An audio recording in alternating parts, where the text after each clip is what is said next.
পৃথিবীর অন্যতম শ্রেষ্ঠ বিশ্ববিদ্যালয়ে তোমাদের সমাবর্তন অনুষ্ঠানে আসতে পেরে আমি খুবই সম্মানিত বোধ করছি। সত্যি বলতে কি, আমি কখনো কোনো বিশ্ববিদ্যালয় থেকে পাশ করিনি, আর আজকেই আমি কোনো বিশ্ববিদ্যালয়ের সমাবর্তন অনুষ্ঠান সবচেয়ে কাছ থেকে দেখছি। আজ আমি তোমাদের আমার জীবনের 3টি গল্প শোনাতে চাই। আহামরি কিছু না, শুধু 3টি গল্প। প্রথম গল্পটি হচ্ছে জীবনটাকে এক সুতোয় বাঁধা নিয়ে। রিট বিশ্ববিদ্যালয়ে ভর্তির 6 মাসের মাথায় আমি পড়ালেখা ছেড়ে দিই। অবশ্য বিশ্ববিদ্যালয় পুরোপুরি ছেড়ে যাওয়ার আগে প্রায় বছর দেড়েক আমি সেখানে ছিলাম। আমি কেন পড়ালেখা ছেড়েছিলাম? ঘটনার শুরু আমার জন্মের আগে থেকে। আমার মা ছিলেন বিশ্ববিদ্যালয়ের একজন অবিবাহিতা শিক্ষার্থী। তিনি আমাকে দত্তক দিতে চাইলেন। মা আমাকে এমন পরিবারে দত্তক দিতে চাইলেন যাদের বিশ্ববিদ্যালয়ের ডিগ্রি আছে। একজন আইনজীবী ও তার স্ত্রী আমাকে দত্তক নেওয়ার জন্য রাজি হলেন। কিন্তু জন্মের পর আমার মা বাবার মনে হলো তারা আসলে একটি মেয়ে সন্তান আশা করেছিলেন। গভীর রাতে তারা সেই আইনজীবী পরিবারকে ফোন দিয়ে বললেন, অপ্রত্যাশিতভাবে আমাদের একটি ছেলে সন্তান হয়েছে, আপনারা কি তাকে দত্তক নিতে চান? তারা বললেন, অবশ্যই। আমার মা পরে জানতে পারলেন আইনজীবী পরিবারের কেউই বিশ্ববিদ্যালয় থেকে পাশ করেননি। আমার দত্তক বাবা এমনকি হাই স্কুলও পাশ করেননি।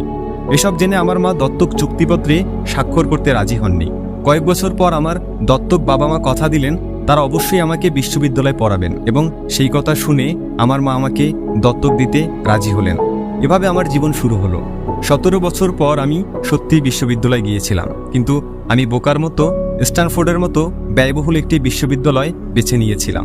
আমার নিম্ন মধ্যবিত্ত বাবা মায়ের সব জমানো টাকা আমার পড়ালেখার পেছনে খরচ হয়ে যাচ্ছিল। 6 মাস এভাবে যাওয়ার পর আমি এর কোনো মানে খুঁজে পাচ্ছিলাম না। আমার ভবিষ্যৎ জীবন তৈরিতে সেই বিশ্ববিদ্যালয় কতটা ভূমিকা রাখবে সেটা আমি বুঝতে পারছিলাম না। অথচ আমি আমার বাবা মার সারা জীবনের জমানো টাকা লেখাপড়ার পিছনে ঢেলে দিচ্ছিলাম। তাই আমি বিশ্ববিদ্যালয় ছেড়ে দেওয়ার সিদ্ধান্ত নিলাম এবং বিশ্বাস রেখেছিলাম যেন এরপর সবকিছু ঠিকঠাক চলে। সে সময়ের প্রেক্ষিতে সিদ্ধান্তটা ভয়াবহ মনে হলেও এখন বুঝতে পারি সেটা ছিল আমার জীবনের অন্যতম সেরা সিদ্ধান্ত।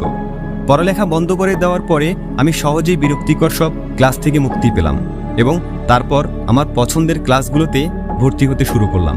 তখনকার সব ঘটনাই খুব রোমান্টিক ছিল না। আমার নিজের কোনো থাকার জায়গা ছিল না, তাই আমি আমার বন্ধুদের রুমের মেঝেতে ঘুমাতাম। ব্যবহৃত কোকের বোতল ফেরত দিয়ে আমি 5 সেন্ট করে পেতাম এবং তা দিয়ে খাবার কিনে খেতাম। সপ্তাহে অন্তত একবার ভালো খেতে প্রতি রবিবার রাতে 7 মাইল হেঁটে শহরের অপর প্রান্তে হরেকৃষ্ণ মন্দিরে যেতাম। আমার ভীষণ ভালো লাগতো। আমার কৌতূহল আর ইনটিউশনের কারণে আমি বেপরোয়া যা কিছুই করেছি পরবর্তীতে তার বেশিরভাগই আমার কাছে মূল্যবান হিসেবে প্রতীয়মান হয়েছে। তোমাদের একটা উদাহরণ দেই। রিট কলেজে সেই সময় সম্ভবত দেশের সেরা ক্যালিগ্রাফি কোর্স হতো। ক্যাম্পাসের সব পোস্টার আর লেবেল আঁকা হতো হাতে করা ক্যালিগ্রাফি দিয়ে। যেহেতু আমি আর বিশ্ববিদ্যালয়ের ছাত্র ছিলাম না, তাই সহজেই ক্যালিগ্রাফি শেখার নতুন একটা কোর্সে ভর্তি হয়ে গেলাম। আমি সেরিফ ও স্যান্স সেরিফ টাইপসেস শিখলাম। বিভিন্ন ফন্টের স্পেস কমানো বাড়ানো সহ চমৎকার টাইপোগ্রাফি তৈরির কৌশল শিখলাম। ব্যাপারটা ছিল দারুণ, ঐতিহাসিক, বিজ্ঞানের বাইরে একটা আর্ট যা আমাকে ভীষণ আকৃষ্ট করেছিল।